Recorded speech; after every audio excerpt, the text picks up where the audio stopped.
Have a seat. నేను ఇప్పుడే వస్తాను. నిజంగానే వస్తావా లేకపోతే ఈలోగా ఇంకో అద్దె భార్యను వెతుక్కుంటావా? మీ మగాళ్ళని అస్సలు నమ్మకూడదు కదా. కట్ ఆఫ్ ది జోక్స్ అయితే ఇప్పుడే వస్తాను. కూర్చో. ఓకే, వెయిట్ చేయడం నాకు అలవాటైపోయిందిగా.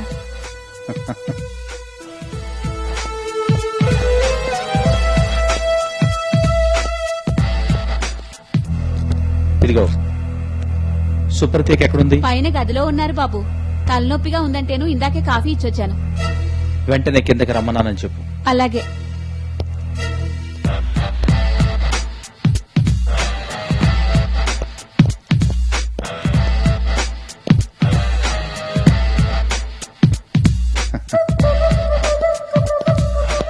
ఏంటి అలా చూస్తున్నావు? ఈ ఇంట్లో నాలో ఎప్పుడు ఏ మార్పు రాదు. నాకు ఆ విషయం తెలుసు. కాకపోతే అప్పుడప్పుడు అనుమానం వస్తూ ఉంటుంది అంతే. మీ మగాళ్ళని అస్సలు నమ్మకూడదు కదా. ఆ మాట అనొద్దన్నాను. నా గురించి మొత్తం చెప్పేశావా? అంతా చెప్పేశాను. నీకోసం ఇదంతా చేశానని కూడా స్పష్టం చేశాను. Very good.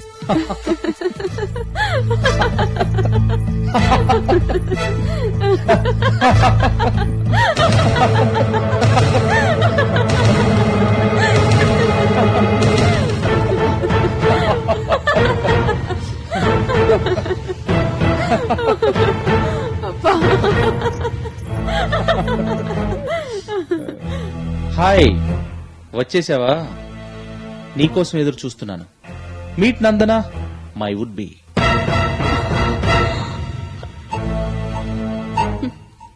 Not bad for a surrogate wife. అద్దె భార్యకు ఉండాల్సిన అందం కన్నా ఎక్కువే ఉంది. పర్వాలేదు.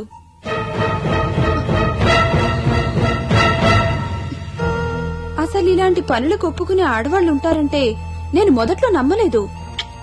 You don't know about these people. ఈ మిడిల్ క్లాస్ వాళ్ళు ఎంతకైనా తెగిస్తారు. డబ్బు దొరుకుతుందంటే చాలు వాళ్ళేమైనా చేస్తారు.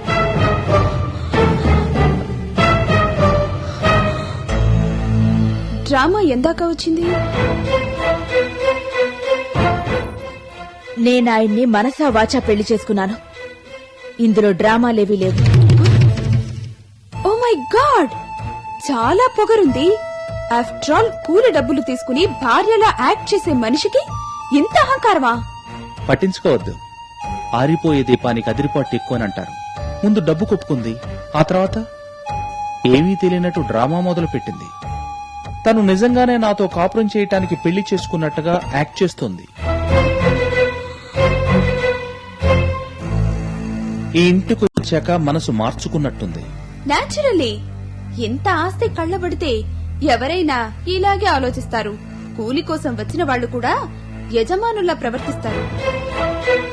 చూడండి, మా ఇంటికొచ్చారని మర్యాదగా మాట్లాడుతున్నాను. మర్యాద ఇచ్చి పుచ్చుకోండి. ఓ మై గాడ్, ఏంటిలా మాట్లాడుతోంది? ఈవిడికి నేను మర్యాద ఇవ్వాలా? అన్నీ మాట్లాడేశానన్నా? అన్నీ మాట్లాడాను. ఇదంతా డ్రామానే, పట్టించుకోవద్దు. ఏం డ్రామానో ఏంటో, ఎవరే డ్రామా ఆడుతున్నారో నాకేం అర్థం కావడం లేదు. మీ ఇద్దరూ కలిసి నన్ను ఫూల్ని చేయలేదు కదా. అసలే మీ మగాళ్ళని నమ్మడానికి వీల్లేదు. You are hurting me. నీకోసం ఇంత చేశాను. నా బతుకునే రిస్కులో పడేసుకున్నాను. ఇంకా నువ్వు ఇలా మాట్లాడతావేంటి? జస్ట్ సరదాగా అన్నాను. జోక్ చేసే హక్కు నీకొక్కడికే ఉందా ఏంటి? అబ్బా, ఒకటి దాహం. ఇదిగో కొంచెం కూల్ డ్రింక్ తీసుకురా.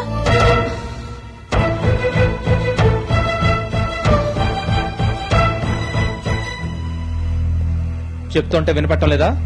వెళ్ళు, వెళ్ళి తీసుకురా.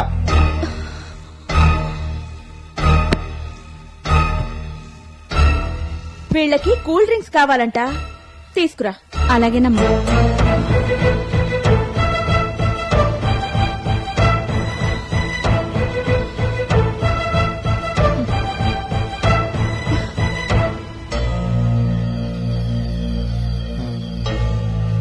నువ్వు ఇక్కడే ఉండు, నేను ఒకసారి పైకి వెళ్ళొస్తాను. ఓకే.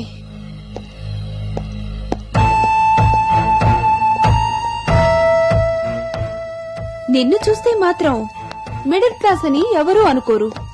హై క్లాస్ నుంచి వచ్చినట్టుగా చాలా నేచురల్ గా ఉన్నావు. I like your acting. But I don't like your behaviour. What you mean? I mean what I say.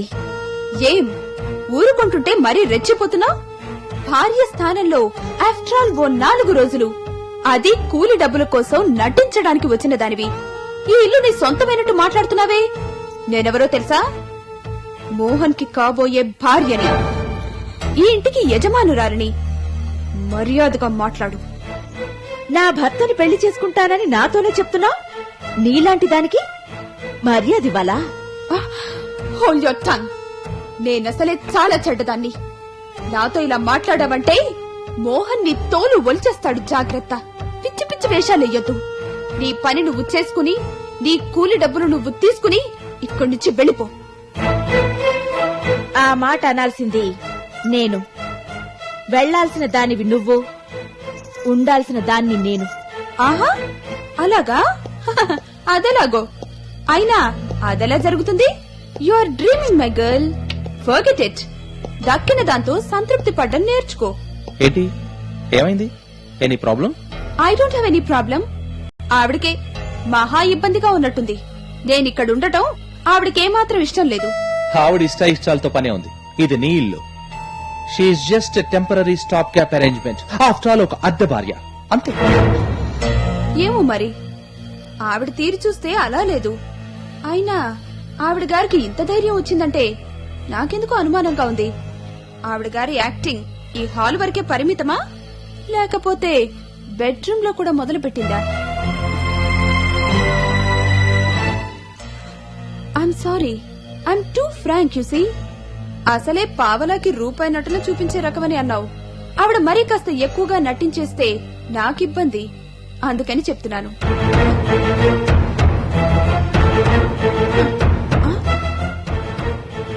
ఆవిడ గారు చూడు, నన్ను మింగేసేలా చూస్తోంది. అయినా భార్యగా నటించడానికే నువ్వు డబ్బులిచ్చావా? ఇంకా వేరే పనులు చేయడానికి కూడా డబ్బులు ముట్ట చెప్తున్నావా? అసలే మీ మగాళ్ళని నమ్మకూడదు. Come on Nandana, this is the limit. ఉన్నమాటంటే ఉలికెక్కువని అంత కోపం దేనికి? నటన శృతి మించలేదని చెప్పు చాలు. ప్లీజ్. ఆవిడ ఇందాకటి నుంచి ఏదేదో మాట్లాడుతోంది. అసలు ఆవిడ మాటలు, ప్రవర్తన అన్ని శృతి మించుతున్నాయని చెప్పండి. ఓ మై గాడ్, ఏం చేయాలో ఏం చేయకూడదో నీకే ఎదురు చెప్తోంది. కూలి డబ్బులిచ్చేది నువ్వు, ఆర్డర్లు పాస్ చేసేది ఆవిడ. I can't believe this. వెళ్ళు, నీ పని అయిపోయిందిగా. నీ గదిలోకి వెళ్ళు. నేను నందన కొంచెం ప్రైవేట్ గా మాట్లాడుకోవాలి. ఇది పరువు గల వాళ్ళుండే ఇల్లు. మీరిలా ఎవరో ఒక పరాయి ఆడదాన్ని తీసుకొచ్చి ఇక్కడ కూర్చోపెట్టి మాట్లాడడం మంచిది కాదు. ఏంటి మోహన్ ఇది? నన్ను అవమానపరచడానికి ఇక్కడికి తీసుకొచ్చావా? పరువు గలవాళ్ళిల్లా నేను పరాయిదాన్నా? ఆవిడ ఇష్టం వచ్చినట్టు ఆవిడ మాట్లాడుతుంటే అలా చూస్తూ ఊరుకుంటావే? నువ్వు పైకెళ్ళు. అది కాదండి, నేను చెప్పేది వినండి. వద్దు, నువ్వు ఇంకేం మాట్లాడద్దు.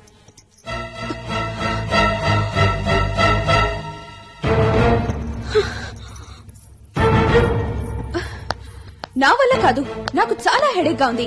నేను ఇంకో రోజు ఎప్పుడైనా వస్తానులే. అరే, ఇంత చిన్నదానికే మూడు పాడు చేసుకుంటావు ఎందుకు? లోయర్ క్లాస్ మనుషులు, లోయర్ క్లాస్ బుద్ధులు అలాగే ఉంటాయి, పట్టించుకోవద్దు. ఏమో, ఆవిడేదో ఇంటి మహారాణిలాగా మాట్లాడుతుంటే భరించలేకపోయాను. నా మనసంతా పాడైపోయింది. ఇంకెప్పుడన్నా వస్తాను. See you later. Bye. Nandana, 1 minute. No, I have made up my mind. సరే, నీ ఇష్టం. డ్రైవర్ డ్రాప్ చేస్తాడు. అవసరం లేదు. నువ్వు నన్ను డ్రాప్ చేయకుండా ఉంటే అంతే చాలు. I hope that will never happen. Thanks for bringing me here. Bye.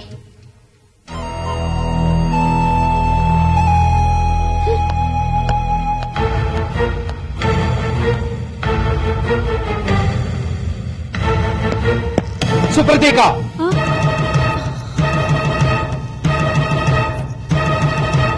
ఏంటి నీ ఉద్దేశం? నీకు మొదట్లోనే అన్ని క్లియర్ గా ఎక్స్ప్లెయిన్ చేశాను. నందన నాకు కాబోయే భార్యని. 600 అది జరిగే తీరుతుంది. నువ్విక్కడ కేవలం కూలి డబ్బుల కోసం కుదిరిన భార్య మాత్రమే. నేను కాదనుకుంటే నిన్ను ఇప్పటికిప్పుడు బయటికి పంపించేయగలను. కానీ ఇంత కష్టపడి మధ్యలో రసాబస చేయటం నాకిష్టం లేదు. మీ అన్నయ్యతో అన్ని క్లియర్ గా మాట్లాడాను. ఆ ప్రకారంగా నువ్వు నడుచుకుని నీ పని చేసేసి ఇక్కడి నుంచి వెళ్లిపో. అంతేకాని లేనిపోని ఆశలు పెట్టుకుని రెచ్చిపోతే నేను చూస్తూ ఊరుకోను. Mind it.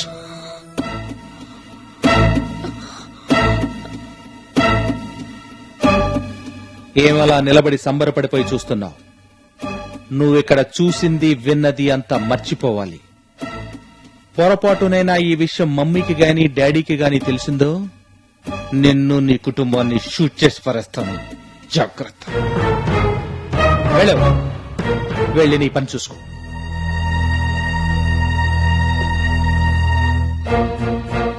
నేను చెప్పింది విన్నావా? మీరు చెప్పింది నేను వింటూనే వచ్చాను. నేను చెప్పేది మీరు వినిపించుకోవడం లేదు.